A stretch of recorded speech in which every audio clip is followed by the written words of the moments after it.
Karanlık zulüm karibi, divarlarda gölge kimi gezir. Sözlerim boğazımda kalıp, dünenlerim içimde sızlayır. Geceler sual verip susurdum, ne vakt biter bu yorgundur. Yüreğimde sessiz savaşlar, gözlerimde gizli ama içimde bir ışık var, sömür yanır dayanmaz. Kalbim bilir yol tapar, yine kalkar ağlamaz. Karanlık zulüm keridir ama korkma, her şeye bakma, yaraklar rahat olma. Sen tek değilsen, yüreğim burada. Gece daralsa da seher olacak da. Karanlık zulüm keridir ama korkma, her şeye bakma, yaraklar rahat olma. Dizlerin titrese bile dayanma, yıkılsan da yine özüne inan da.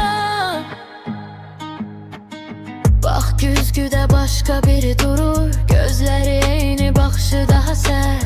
Artık köhne yaralarımdan vururam özüme yeni ders. Çantamda hatireler ağır ama çiğnim alışıp bu yüke. Her adımım sessiz kışkır hayat, bu defemen güce. O zerbeden ders götürdüm, İçimde büyüdü sabrim. İndi her attığımda pıçıldayıram, korkma yanında var biri. Karanlık zulüm keridir ama korkma, her şeye bakma, yaraklar rahat olma. Sen tek değilsen, yüreğim burada.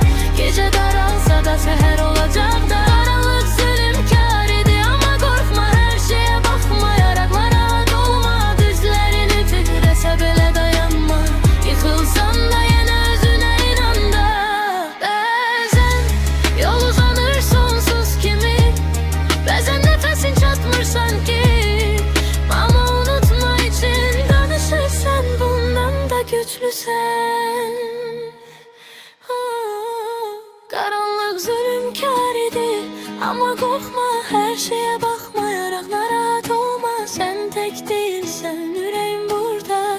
Gece daralsa da seher olacak da. Ama korkma, her şeye bakma, yaraklar rahat olma. Ellerini yüreğine koy, inan da. Bu defa sesini hiç kim susturabilmez da.